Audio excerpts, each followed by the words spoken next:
How often do trailers move empty rather than full? Did you know the auto industry loses $100 billion every year on inefficient transport?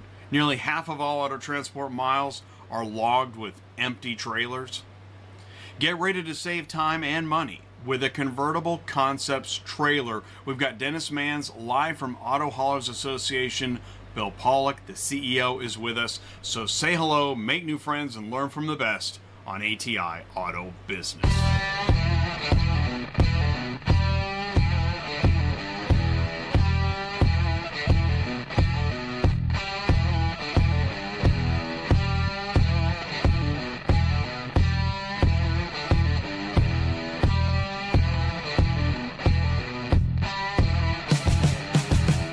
What's up, ecosystem? Welcome back to ATI Auto Business, automotive ecosystem, where everyone learns more about the automotive industry. Let's get started with some top industry news and headlines that include Tesla fully autonomous robotaxi by 2026, BYD Chinese EV ranked second in the world, and how ProblemsGPT by SmarterX.ai works. Dennis Manns is live from Auto Haulers Association of America, and Bill Pawluk is the CEO of Convertible Trailers. Please do feel free to say hello in the live chat. Hello YouTube, hello LinkedIn. We're on show 363 in a row on a Tuesday night. Convertible Concepts trailer launch live from AHAA. This is the trailer that we're going to learn more about. Here it is. And so we're going to meet with the CEO, and he's going to talk about features, and we're going to talk to some early adopters. Nearly half of all auto transport miles are logged with empty trailers. Staggering. Go to Convertible Concepts Corporation trailers to learn more about this. Here, I'm going to put the link in the live chat. It's convertibleconcepts.com. That's the website you can go to see and learn more about the trailer. In fact, as they say, make the most of every mile. You can convert it. They also sell the auto boxes. They're into transparency just like you are. They want to help you. We're going to learn more tonight with Dennis Manns. You know Dennis. He moderates panels. He's the man, and he's live at Auto Haulers. He's going to introduce Bill. Bill is the CEO at Convertible Concepts Corporation. And that trailer, that's the trailer we're going to be looking at. It's in Grapevine, Texas at the Auto Haulers Association of America. Shout out Auto Haulers. And that's a good looking trailer. And there it is. That's the trailer sitting on the floor at the expo hall that we're going to see and learn more about. So get your questions ready. You're going to be able to join live and ask. Let's do some news. Here we go. Great. I got 10 minutes of news. Perfect. Here we go. Tesla to launch low-cost models dedicated robotaxi. Now, Tesla is facing the most hostile retail environment it's seen in over a decade, says Carl Brower at IC Cars. Tesla has done a masterful job of selling the same basic cars for longer than a traditional brand.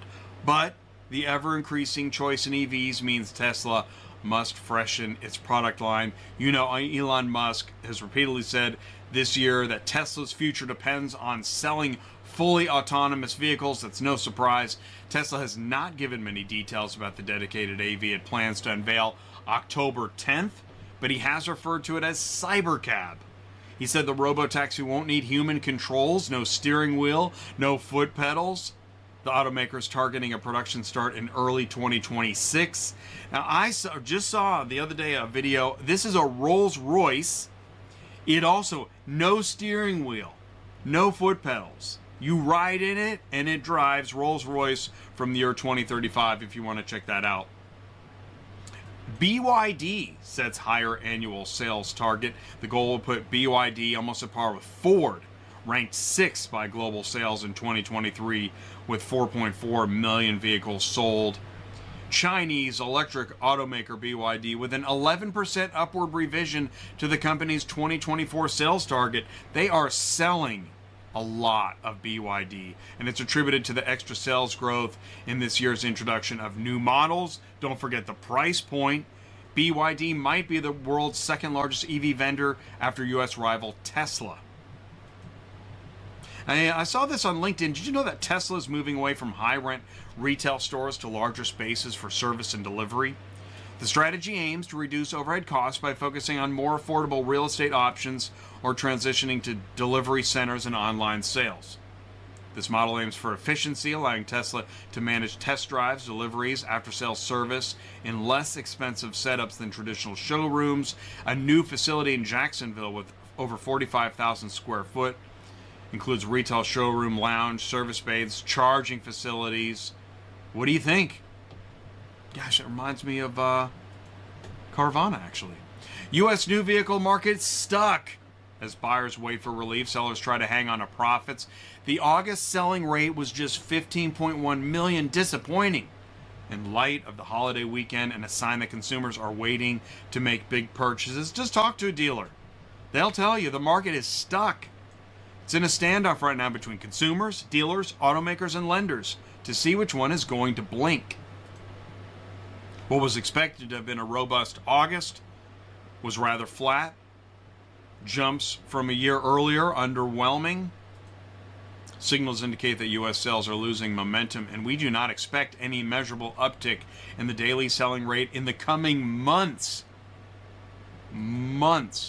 Checking dealer sentiment, Cox Automotive checked in with franchise dealers whose sentiment is dropping. Ever since the middle of 2021, keeps on dropping. And you know what? Wow, look over here. It looks like normal. Like 5-6 years ago normal. Remember pre-COVID normal? So, it's not terrible news. It's just hold on to your hats. Time. Back to normal. Carvana adds a second auction-recon center, megasite. Carvana now has a second auction and reconditioning megasite location. The online used car retailer said Monday it's launching inspection and reconditioning capabilities at its existing Odessa, Houston facility, which will continue to run as an auction. This follows their first megasite, Odessa, Kansas City. The transition not only unlocks additional reconditioning capacity and network efficiency for Carvana as a whole, it also specifically benefits the Houston area with faster delivery times. That's how they're going to do that same-day delivery they've been talking about for retail. More robust auction for local commercial customers, new jobs, training, 43 acres, 5,000 parking spaces to accommodate Carvana inspection and reconditioning activities while maintaining all existing online and in-lane wholesale auction operations. That's big. It's going to be a big operation. And I wanted to share, since we're also interested in AI, you can launch ProblemsGPT by SmarterX.ai, intelligently and identify and prioritize business problems that may be solved more intelligently with AI.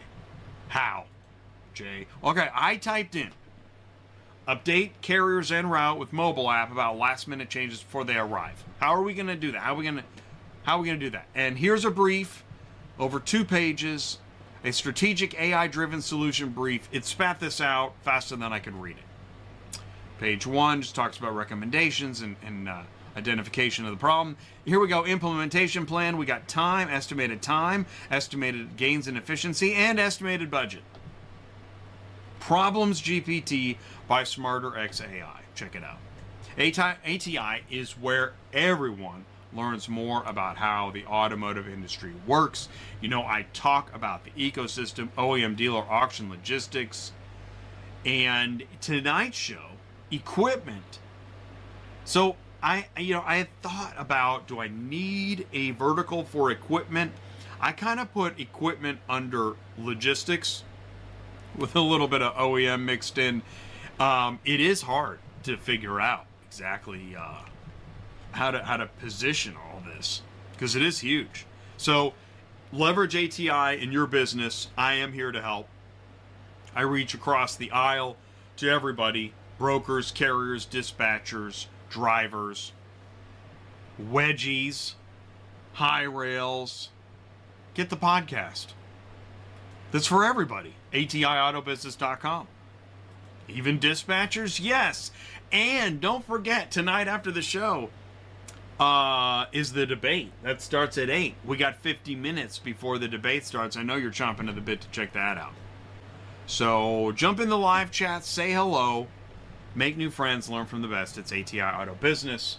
Thank you so much for taking the time to join us tonight for this convertible trailer launch live from Auto Haulers Association of America. Do me a favor, after this, we're going to be live with Dennis and Bill and the trailer at AHAA. Stick around. We'll be right back. Transport Auto Quoter is by far the leading auto quoting software on the market and the only auto quoter with a pro version that comes preset with accurate pricing for anywhere in the U.S. So you don't have to worry about it. The best part is that no change with your current software is needed. Just plug TAQ in and start booking jobs. Carriers can easily plug TAQ into their current websites and start making money right away. I bet you're wondering how we do this instantly and accurately 24/7. Well, constant analytics is the key. Our Price Watch team is constantly monitoring current market conditions, paying close attention to seasonal and quick-moving industry changes. At the end of the day, it takes a lot of time and data to maintain good pricing, time that most of us just don't have on a daily basis. So free yourself up. Using TAQ Pro is really a no-brainer. Save time and money, maximizing your leads and optimizing your online investments. You'll finally be able to sleep well at night knowing that TAQ is on the job selling for you 24/7. Never missing a potential job. All right, we need to brainstorm for this commercial. How do we show our audience that we're the best auto transport platform in the industry? Oh, we need to show them our dispatch manager. Optimizing routes has never been easier. We should definitely show them our EDI management screen. Managing contracts is simple with ClearPath's EDI toolkit. Who doesn't want to work with the big manufacturers? These are all great ideas, but we need to highlight what makes us special. Sure, we can talk about all our awesome features, but the bottom line is we invest in every single one of our clients, giving them the power to scale up and increase their revenue. That's perfect.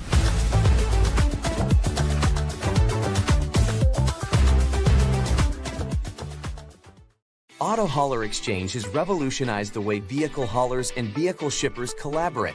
The Exchange B2B marketplace connects vehicle haulers directly to shippers in a frictionless manner. The Exchange helps vehicle haulers maximize their capacity while eliminating empty miles. The Exchange is the first true B2B marketplace of its kind in the vehicle logistics industry. By connecting carriers and shippers directly, carriers can save time and choose which opportunities fit their needs each day. At the same time, shippers can rest assured that their vehicles are being moved by qualified, vetted carriers who fit their vetting program. The Auto Hauler Exchange has democratized the vehicle logistics industry by eliminating the middlemen and connecting shippers directly to available carriers. Why does a broker get a percentage of every load you move when clearly you could be working directly with carriers?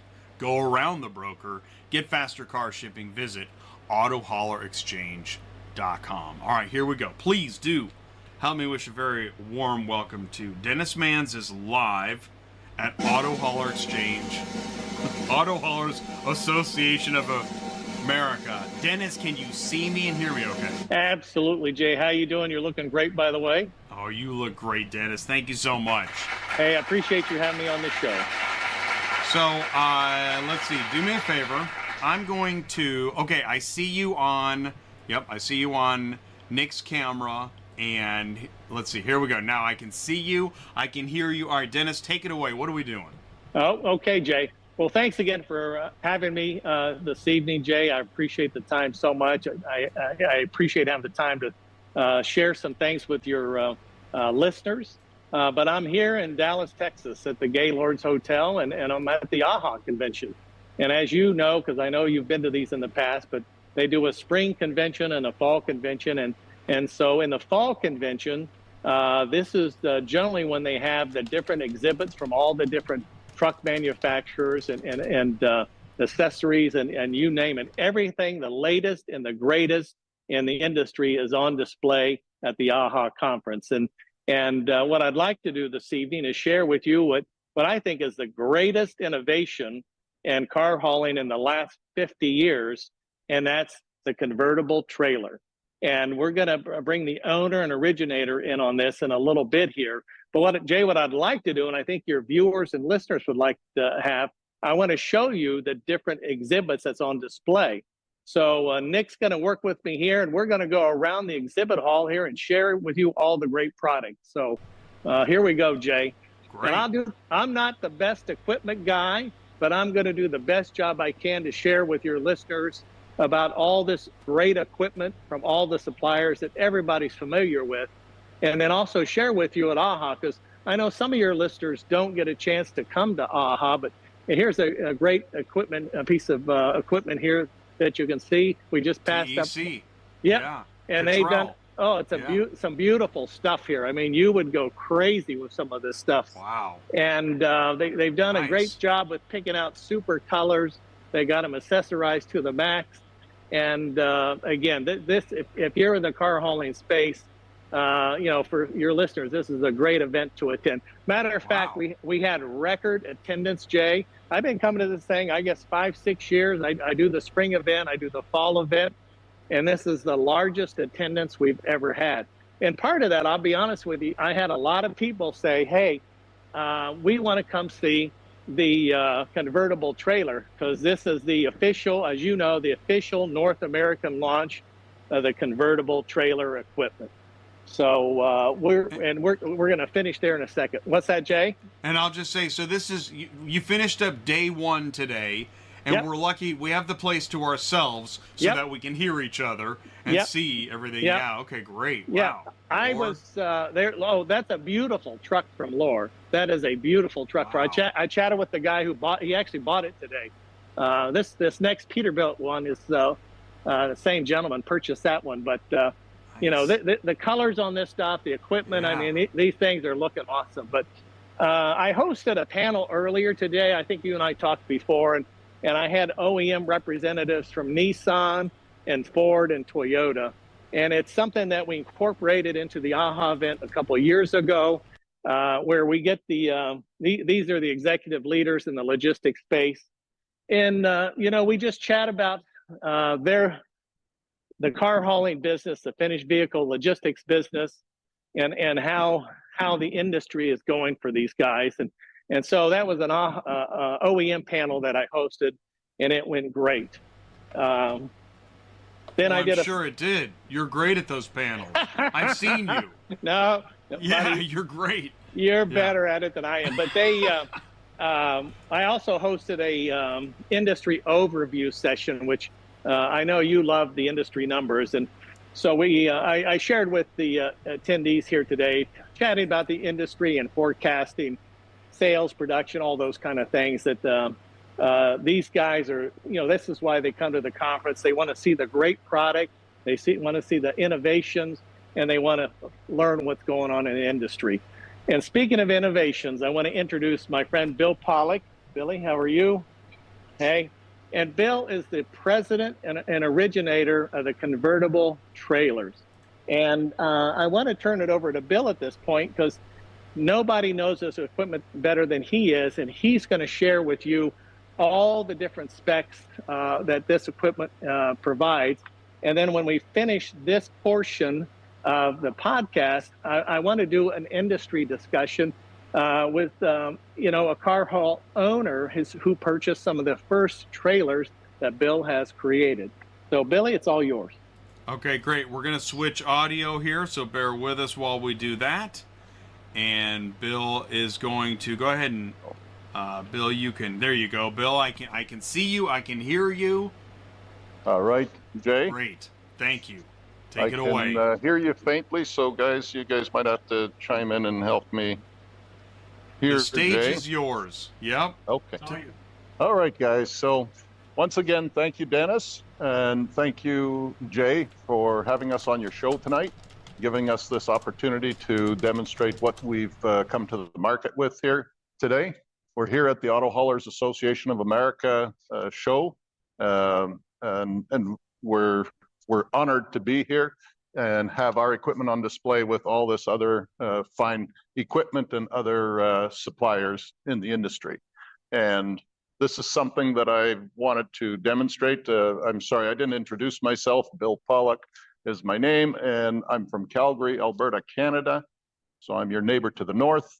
I've been working on this project here. I want to bring this innovation to this industry so that we can make more efficient logistics, planning, and actual execution of loads. So this is our piece of equipment here today. We have a high mount. As you can see in this image here, we're not allowed to operate equipment here, so we can't show you the duality or the multiple functions this thing can do. But in this image here, you can see that this is an 8-car hauler, 53 feet long. And in this image here, you can see that it is in flat deck or step deck configuration. And so basically it can do many different things, but it hauls cars just like any other auto hauler does in a general sense. And then we can also haul general freight. So this being just the high mount here today, we also have a Stinger model that's forthcoming and in about the next month. We didn't have it ready for this show, but we at least have the high mount here, and I'd like to show you more about it. So if you could follow me here, Nick. We're going to walk down the operator side of the equipment. 53-foot high mount, as stated before. And here, I'll get here beside the hydraulic valve bank. As most of you will know, that hydraulics is the most important part of any auto hauler. It's what I call the heartbeat of the equipment. If we don't have hydraulics, we can't move our decks around, manipulate them, and load our loads efficiently. As you'll see, this entire structure is made out of high-grade, automotive-grade steel, higher strength-to-weight ratio material. You'll notice the silver color. This is all hot-dip galvanized material, and therefore the coating should last the life of the equipment. So we're really pleased to be able to offer this kind of value for the operator who purchases our equipment. We have 14 hydraulic functions on this piece of equipment, which manipulates all of our decks, from the front upper gooseneck deck to the lower gooseneck deck, our upper mid deck, as you can see here next to me, the lower belly deck, the tandem extension deck that we have here ahead of the rear axles, and then of course our rearmost upper and lower decks. So this thing, it looks a little bit different than an auto hauler, but it hauls cars, and it hauls cars efficiently. We equip this with all hydraulic cylinders. We've hollowed out the rods in our hydraulic cylinders to make them lighter. And we've attached stainless steel hydraulic lines. We have double braid wire soft lines as well that operate at a 5,000 operating pressure, 5,000 PSI operating pressure. So this trailer, we've tried to make it as safe as possible, and putting in all the proper equipment to prevent any kind of catastrophic incidents. We use a Bosch Rexroth hydraulic valve bank, very high quality. You'll notice there's wires on this hydraulic valve bank, and those are attached to the solenoids on this hydraulic valve bank, which means that we can operate this with a remote control. So basically, you will have what looks like a TV remote control that has all the functions that you see here in front of you, and a couple more in the back, and you can operate them remotely. So that way the operator can put their head where they need to be so that they can, again, make sure that no damage occurs during loading. So we're really proud of this entire development here to bring remote control to our convertible equipment. In this particular model, we can have self-contained hydraulic power, whether it's with a Honda gas engine, and we operate at 2,500 PSI, 6 gallons a minute type of thing. We can also be hydraulically powered through a PTO from the tractor that's pulling this unit. So going further back here, you'll notice we have a red color here. This is all a vinyl wrap, what we call a vinyl wrap. And so we can cover up the galvanization with your corporate colors, whatever they may be. So all you have to do is tell us what your color or code is, your chip, and we will match it up for you. Let's go back here to the back end of the trailer. No trailer is complete, of course, without axles. Axles are kind of an important piece of equipment on our equipment, just as it is on any trailer.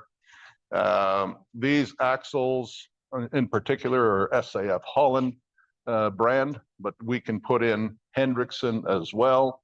And we offer 22.5-inch low pro rubber, and we also offer 19.5-inch rubber and wheels, drum brake, disc brake. There's very little clearance down here, so disc brakes could be of benefit to many operators. So it's the latest, greatest equipment available. We have an auto tire inflation system available, whether it is for Hendrickson or SAF Holland. And we offer a weight gauge and an air dump valve as well, a manual air dump valve, and an air weight gauge, so you can estimate the weight that you have on your axles. It's always critical to make sure that you're not overweight on this rear group. And quite often, this is where you will be overweight, if anywhere. So basically, I've given you a very brief overview of this equipment.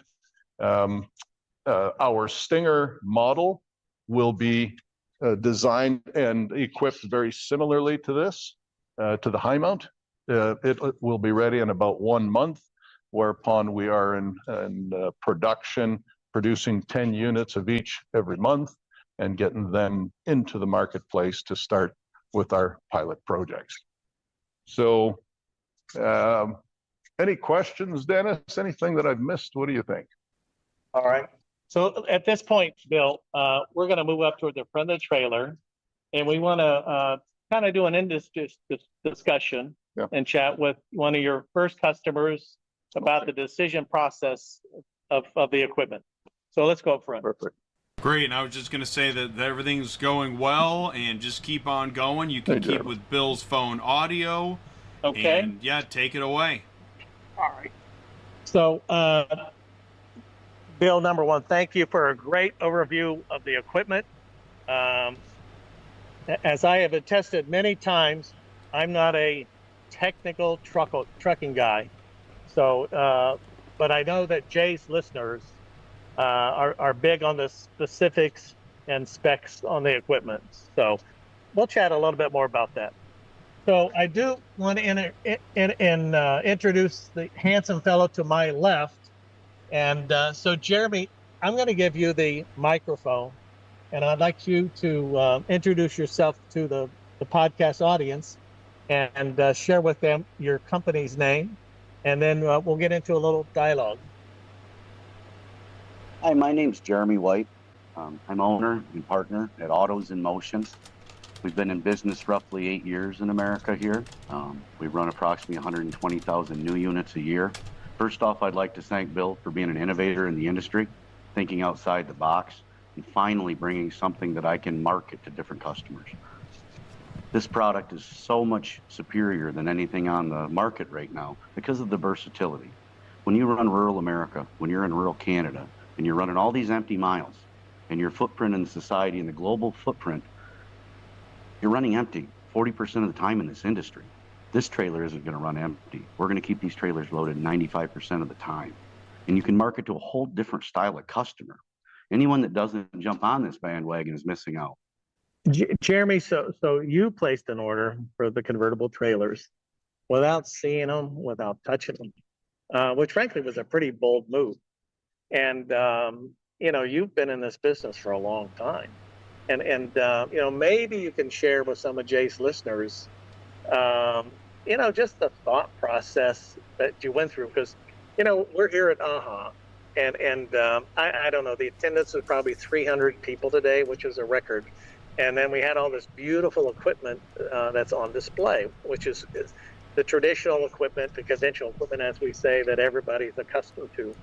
But at some point in your meetings with Bill over the weeks or months or whatever the time, you stepped back and you said, hey, I think there's another solution out there. I mean, I don't put words in your mouth, but just, what was your thought process on that, just that whole evolution of saying, hey, I wanted to give this equipment a try?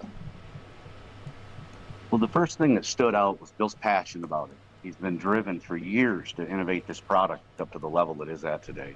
And by meeting the man and the character that's involved in this, we sometimes don't get this with other manufacturers. The ability to be instrumental in what we need out of a piece of equipment and to talk and discuss before the product is made.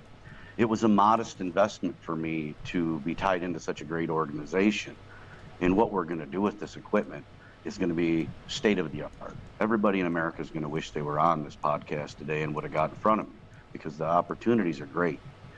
Things that I can even add from 28 years in the automotive industry, simple little things. Like if you go across this trailer, you'll see grease zerks on all of the pins. So you're not going to have sloppy decks after you've used this trailer a couple years. And we're going to bring different product lines in. We're places in America and Canada that were negatives to the car hauling industry are now positives if you market your product right. And they're going to the next step. They're also going to bring in and help us with logistics, work into different customers. And together we can work with every OEM in America and beyond. I see this product being something that everybody that's out here buying other products will be interested in the near future. And I'm very thankful to make the investment in. A lot of that had to do with Bill's character and passion and his dedication to all the conferences and going there and speaking to people about what their needs were and trying to find a way to create more revenue for our drivers. In our economy, as we all know, we're suffering inflation, high fuel costs, so many different things.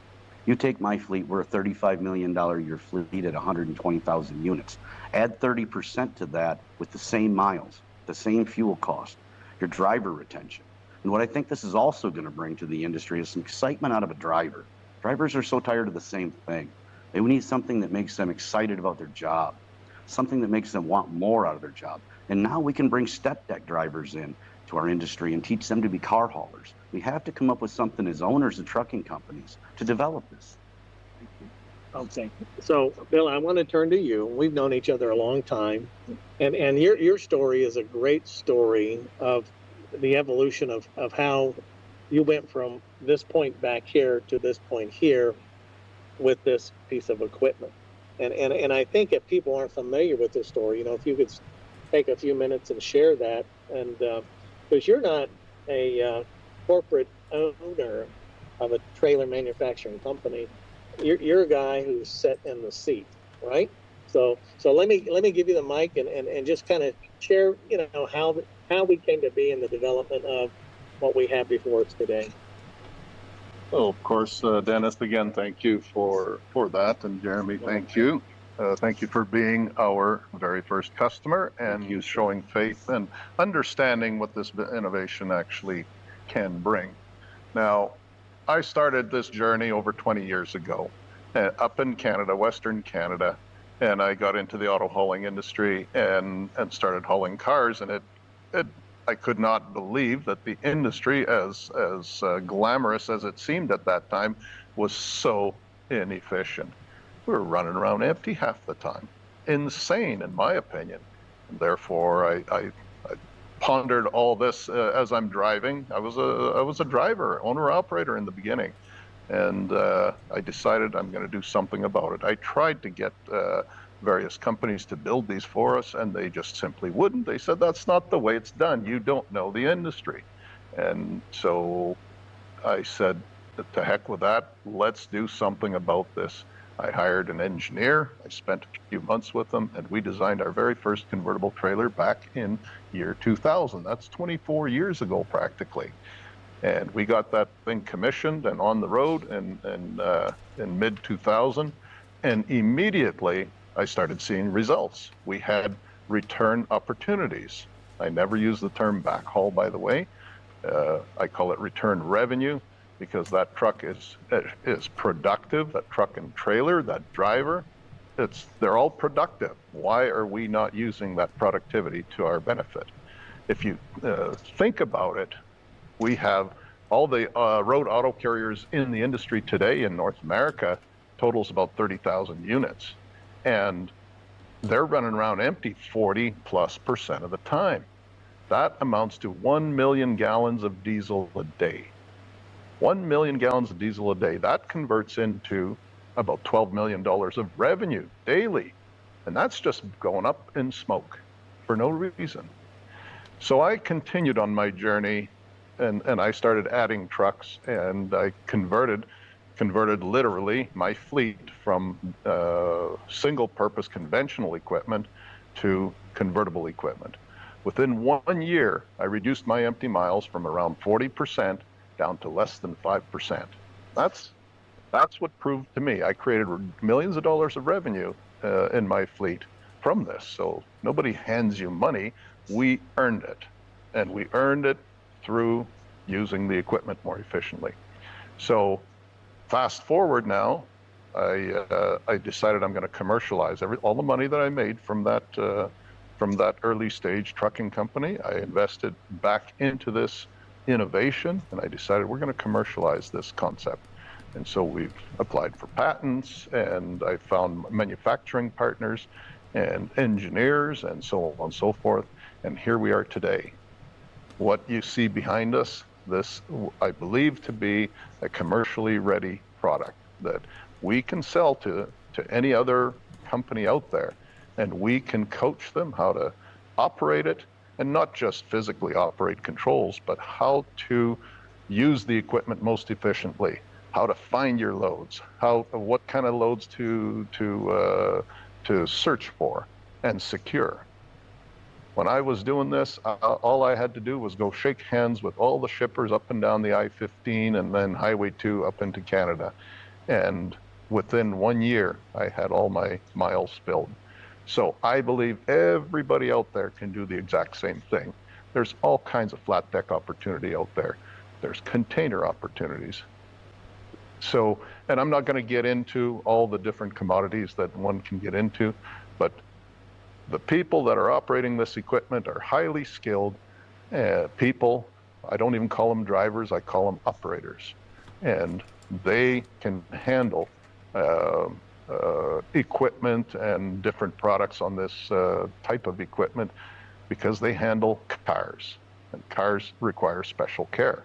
So let me jump in. Let me jump in here, Bill. Sorry, Jay. What I find interesting about this industry, and because I attend AHAA virtually every conference and speak with guys like Jeremy and different owners of large and small car hauling companies across the U.S. And for those that don't know, I was with Honda 31 years, and I ran the North American logistics group. And so I'm very familiar with the issues and the challenges within our industry space. I know with some of the pieces of business, margins are tight for some of you guys. As Bill mentioned, the empty mile piece when you don't have revenue on the back of the truck. And this is the normal state of the business where we are today. And so what I find interesting, and I'm not a car hauling expert like this guy or this guy, and I'm not a technical guy like you are, but for me, it's an economic discussion. Because I look around the exhibit hall here, and there's some beautiful equipment, just fantastic. I mean, fantastic equipment. But at the end of the day, they can really do one thing, and that's haul automotive, right?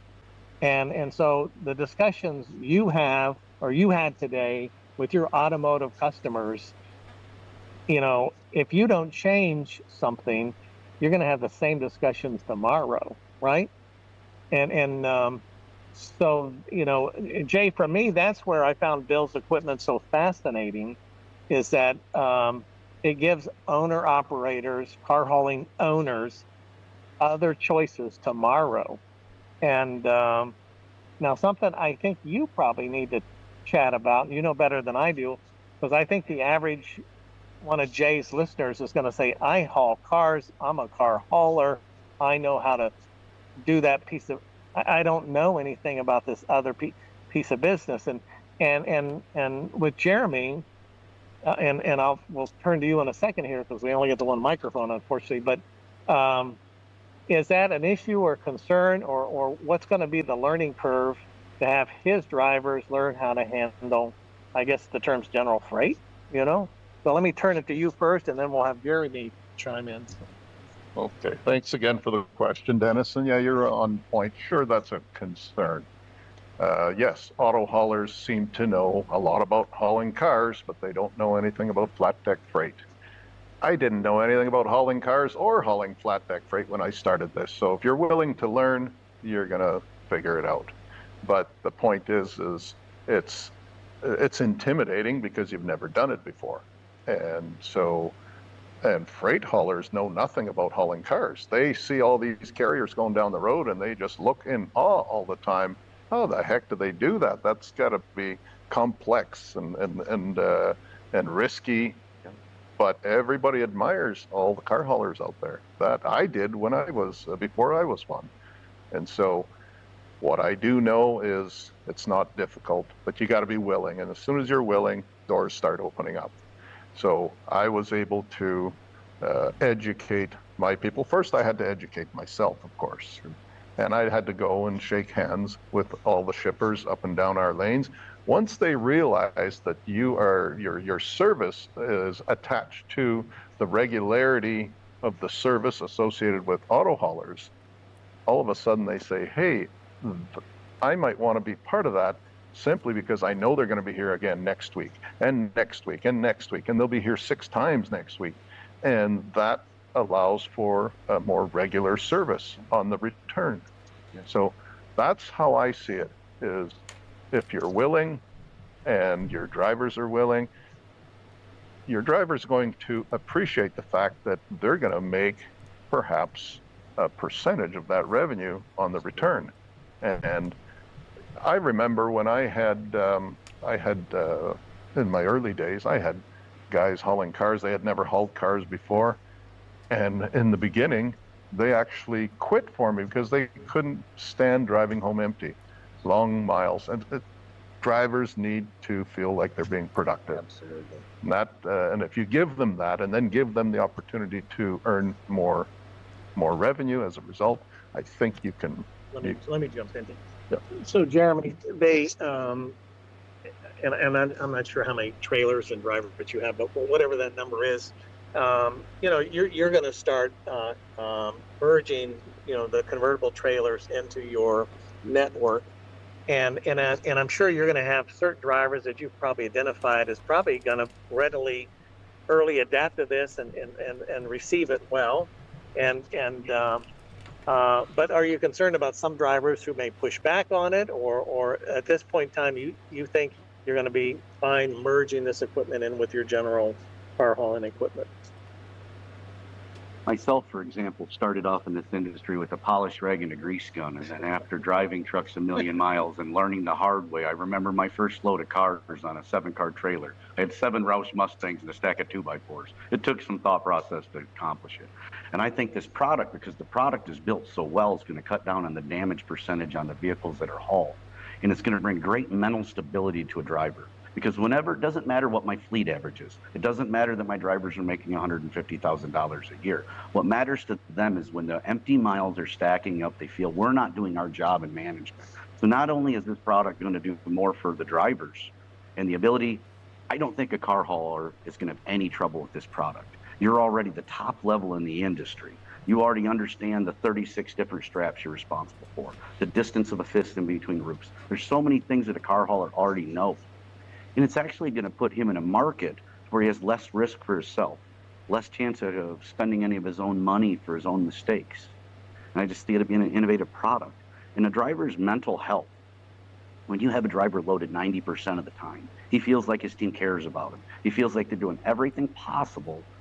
And also, they get to deal with a different kind of customer. Sometimes in the automotive industry, when you pull into a dealership, you don't always feel like you're the caliber of subcontractor or hauler that you are. But when we pull a piece of equipment like this in to pick up a load of, let's say, transformers or any kind of different product that's running through my mind, they're going to look at this piece of equipment and say, wow, these guys are somebody. Thanks, Jeremy. You know, Bill, I noticed during the show today, I had to speak a couple times. I did a couple sessions today. I had the OEM panel and the overview thing and whatever. And I kept an eye on your booth to see, you know, if we were getting some interest and traction from all the attendees. And I noticed a consistent, steady flow of people in here. I'm not sure if you even stopped for lunch. You were chatting with so many people. But there was a lot of interest. And because again, not to dwell on it, but all of this product that Nick was nice enough to show us when we did the walk around, phenomenal equipment. And as Jeremy knows, it's basically the same, just different colors and accessorization or whatever, you know. But tomorrow morning it can do one thing, but I noticed a lot of people, you know, and you tried to accommodate as many as you could when you're talking today. But then I also noticed you had the OEM guys in here, and I know they were asking, and so maybe why don't you share with some of Jay's listeners the feedback, response, support, or anything that was raised from these guys on the equipment and the business. I mean, has the OEM's been supportive, I guess, because if you don't have that support, it's going to be a long day. But hopefully, it's been a good story. Yes, of course, Dennis. So we'll answer the first question. How was the feedback from the operators or the equipment, equipment purchasers and fleet owners? The response was excellent. I believe I met pretty much every auto hauling company here at the AHAA show this week, and many companies that I'd never met before. And the feedback was very positive. I had some suggestions that we readily accept suggestions simply because it's important. We need to make sure our customer is happy, but they were ideas around hydraulic routing and electrical wire routing, that type of thing. As everybody knows, any piece of equipment that isn't operating, that's considered downtime, and downtime is very expensive. So they want to make sure that the equipment is always running. That's a big concern of theirs. But do they get the concept? Absolutely. And seeing is believing. Once somebody kicks the tires on a piece of equipment, then they know it's real and it's no longer theory. And this has been theory for a long time, but we're here finally. So I'm really appreciative of all the people that came and spoke to me in the last couple of days, and it was great getting their feedback. But few people actually asked about the price. Most of them asked about the functionality of it, and that tells me something very important. Dennis, I want to talk about the OEMs too. Okay. And so yes, yeah. Anyhow, so we had some of the OEMs come and speak or come and ask questions. I toured them around the equipment, and they all looked at it and still I can see in their eyes they're wondering, why hasn't this happened before? And I gotta say, tradition and habit are powerful things, and I think were they aware that your equipment was on the market or about to be, or was this a total some of the OEMs knew that it was coming because they'd heard about it many times before. But as you know, in this industry, there's a constant rotation of people at the OEMs, and it's important to keep them informed, because a new person coming in from another, they just started the job there and they're hopping right into it. They don't know anything about it, but most of them have heard about it, and then they look at it. Well, yeah, of course, this makes 100% sense. Did you see when you started doing the demonstration or explanation or whatever? Could you see, the wheels starting to turn with some of these guys? I mean, because this is a game changer, big or small. If you use it correctly, this is a game changer for these guys. So the two verticals, inbound automotive freight and outbound automotive freight at all the OEMs, those two verticals have never been merged in the history of the industry. Right. And now, how are their wheels turning? I believe that's exactly what they're thinking about. How do I combine my outbound flows with my inbound flows? Or if that doesn't work, how do I combine my outbound flows with someone else's inbound flows? How can we fill these empty miles? And so, yes. Because up until now, these are two different groups, discussions, what have you.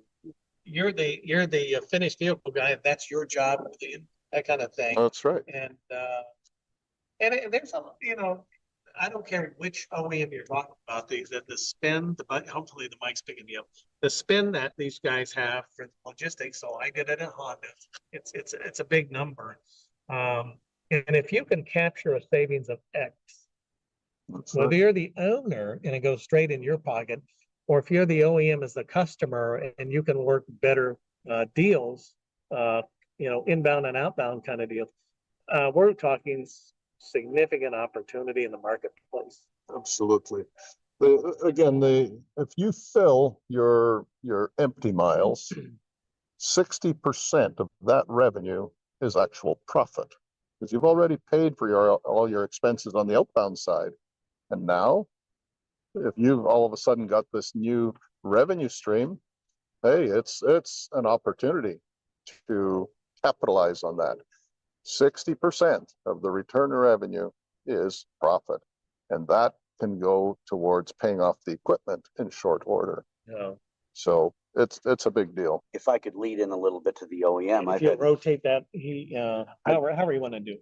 Today, I've had many discussions with OEMs about this product. I've seen two of them very excited about it. We're one of the first people that aren't talking hydrogen, electric. We're coming up with a solution for our global footprint. That means a lot for our agenda for 2030, our agenda for 2050. It has to happen. So we've got to do product like this. And then we look at the driver shortage in the industry. New drivers aren't coming into this industry. So we have to find ways to utilize equipment at 90 to 100% to make sure that happens. And I'm excited by it. I'm actually going to take advantage of these gentlemen and go to my manufacturers. We're ahead of the game. We're looking for ways. One of the major players, the largest car mover in America and North America, has made sure to let everybody know that you're involved in this and you're moving forward with it. So we're going to be the first of our kinds to have a solution to this. People are going to be trying to catch up to this for a long time. And Jeremy, you were the first out of the gate. So that'd be great. No fear, no fear. A man that doesn't take chances in this world is a man that sits home broke. I got you. Jeremy touched base on it a little bit, Bill, and I want you to touch base on it, if you will. And it's the environmental piece, the GHG emissions, all that jazz. And there have been a couple instances where we've had OEMs introduce a hydrogen truck and all this jazz. And again, I'm not a trucking expert, but I know those things are way expensive, and there's inherently a lot of issues and challenges ahead for that. But what does this offer? What does your equipment offer in regards to that GHG emissions things? Because every OEM is looking to improve their footprint. They're not willing to pay for it per se, but they would like you as a car owner to bring it to the table. So maybe you can comment on that a little bit. Sure can. Yeah, the GHG or carbon footprint, I mean, it's abundantly obvious that if your equipment is running around empty half the time, well, of course you're blowing smoke into the air, and for what there's no productivity. At least if we can get some productivity out of these miles. So I think that us bringing this to the table, improving efficiency automatically improves profitability. Therefore, I think they call it greenwashing, where you pretend to be a green type of innovation. In my opinion, we're worried about electrification and all these other efficient fuels, et cetera, but we haven't even figured out how to use our equipment more efficiently with standard internal combustion engines. So this has to happen. This should have happened 100 years ago, guys.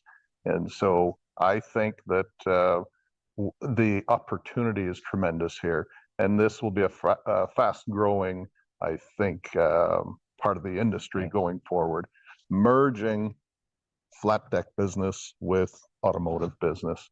I think the best thing I see, this isn't a talk. This isn't a concept or an idea. We're putting this into practice now. Where everybody else is wondering, how are we going to get a grid set up for electric? How are we going to get the hydrogen?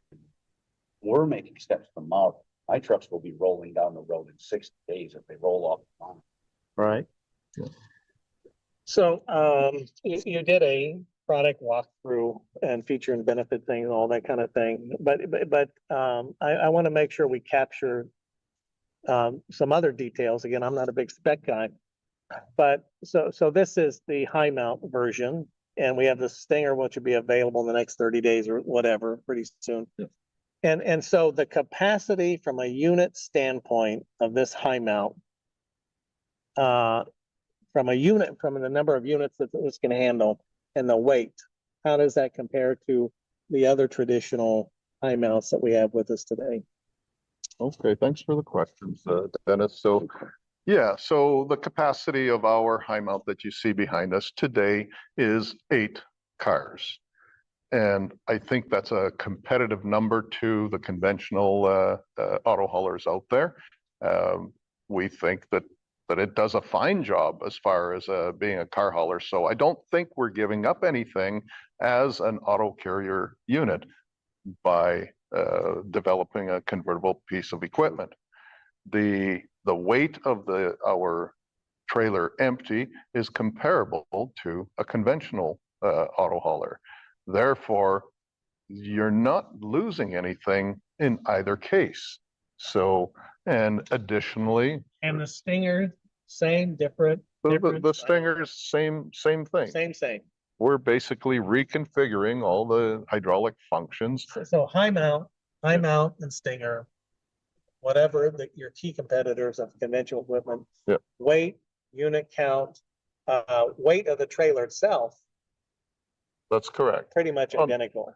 Very close. Yeah. I'm going to say I hate using the term identical, but I would say within a reasonable amount, they're very, very similar. Yeah. So you won't see a decrease in productivity. And again, I apologize to show Jay. I apologize showing my ignorance here, but and the length of the trailer, because you can only run 75 or 80. I don't know the number. Crucial for my. But that number for the listeners. Yeah. The 80-foot the allowance or the 80-foot exemption that happened during the FAST Act in 2016, that we've built our Stinger to that dimension, so we can haul the same load factors. And you're Canadian, which is great. But doing cross-border work, how does that? Is this? We're all good. Yeah. So this 53-foot high mount is legal. From a regulatory perspective in all U.S. lower states and all of Canada. Okay. And the not Mexico. Not Mexico at this point. That's correct. Now the Stinger, the 80-foot version, it's certainly legal throughout the U.S., California included, and we have the means to shrink the unit to a 75-foot configuration. Through a sliding fifth wheel system, and therefore we can meet Canadian regulation. Therefore, this unit can do cross-border business. We call that model the 7580, essentially because it converts from 75 to 80 feet in overall length. So we're legal in Canada, we're legal in stateside. That is such a big thing. It's because how many people are building a product right now, a 75-foot in? You have to special order something. Someone like myself, that 60% of the market is cross-border market. This takes the stress out of it. I no longer got to go after permits. I no longer have drivers worried about maybe being an 80-footer if it's properly licensed. It gives us the opportunity to do so much more with one piece of equipment. It's just a very universal product. So Jeremy, I'm assuming that you've shared with your drivers that you've got some new equipment coming on board, and you've probably shared the capabilities of it and all this kind of thing. You know, what was the response and the feedback from your guys? I mean, excitement or fear or readiness, or I mean, how did that discussion go? I've got 3 picked out so far, and I've got 5 more that I'm screening for this program. They're excited by it. They want to be involved in it. They all need something more to do. Once you do a job day after day after day after day, you'll get tired of that job. But this brings so many new product lines to things. Anything from high school basketball wood courts to veneer logs to just ATVs. You know, and something else I'd like to add to this is the safety for the driver. These decks all the way across, there's not going to be 1 or 2 of my drivers falling through them racks a year. There's not going to be as much slip and fall injury in the bad weather because of the way the trailer's designed. It's state of the art. Right. You know, there's no shortage at all of interest. And that's a great lead into my next question, because the part I think about your story, Bill, that's fascinating is again, you know, you were an owner operator. You know, you were a fireman doing this in a spare time, and the spare time became the full time, and then next thing you know, you're a damn manufacturer, which you probably didn't really plan on to begin with, but you understand the issues and the challenges that I'm going to say so many of Jay's podcast listeners face with features, and it's a labor of love for you. I know it's a labor of love because I've known you a long time, and there's been so many, you know, blood, sweat, and tears you put into this thing.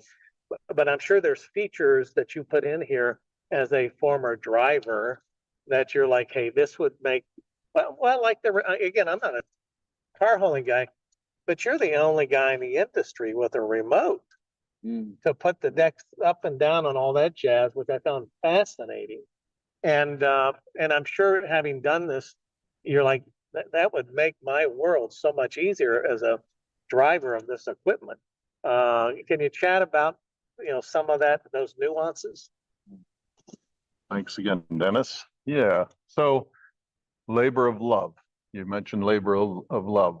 I believe that all the auto haulers, all the majority of the reputable companies, to them, it's also a labor of love. Yeah. So I think that I'm in good company when we say labor of love.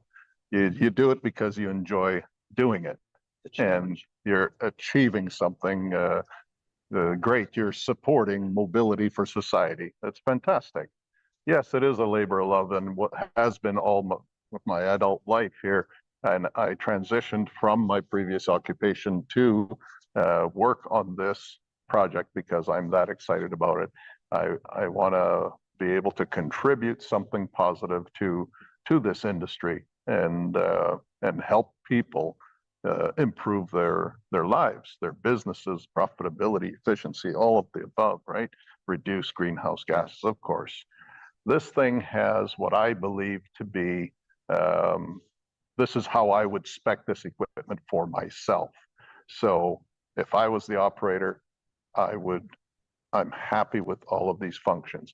And I've had many a day where I've fought with my engineers to get these features built in. They don't understand. They're great at what they do, but they don't understand why a pivot point should be at this particular spot, or why there should be traction grip put in this particular spot, and why the pin should turn this way and not the other way. And all these little nuances, these little critical little features that I've gone through every one of them, and we're not done by a long shot. We're going to gather input from all the operators that are using this equipment, and we're going to continue on this journey to improve the usability of this equipment. There's no reason not to. Well said.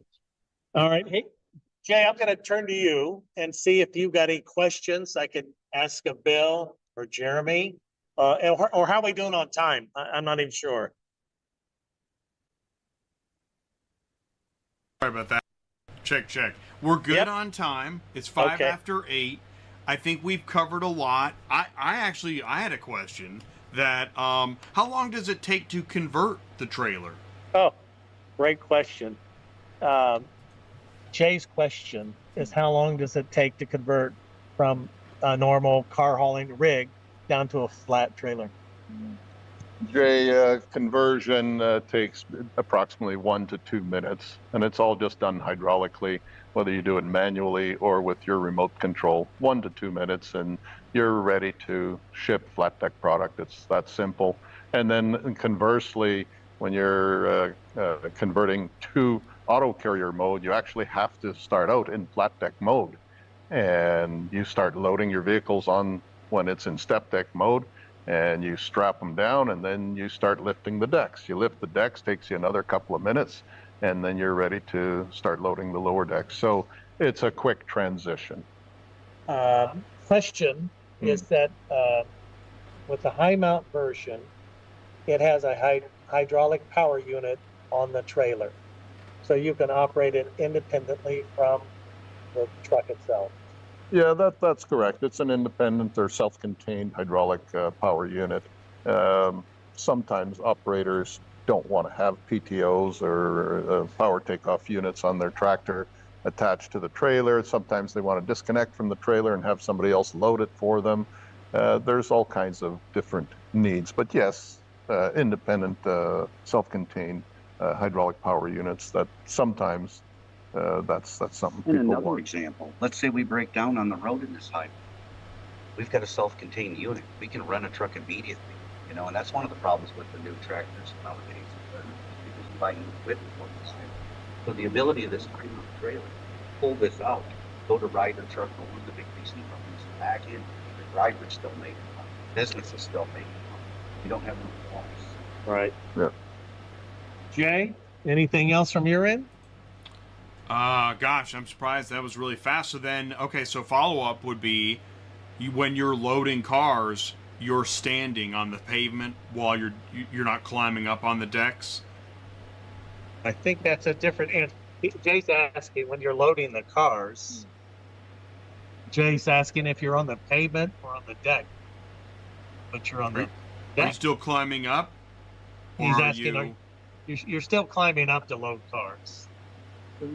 No, you walk on the pavement. This is called load from the ground technology, Jay. Wow. We load our vehicles. We'll drive the vehicle up on the deck. We'll open the car door and we'll get up, but you're jumping down 46 inches. You're not jumping from 96 inches or 110 inches or whatever, but you can walk down the side of the trailer, walk straight down the ramp, and you don't have to jump off of the deck. But the point is it's load from the ground technology. So you get down around the side of the unit, you throw your wheel straps on your wheels, you get that all secured, and then you elevate the decks.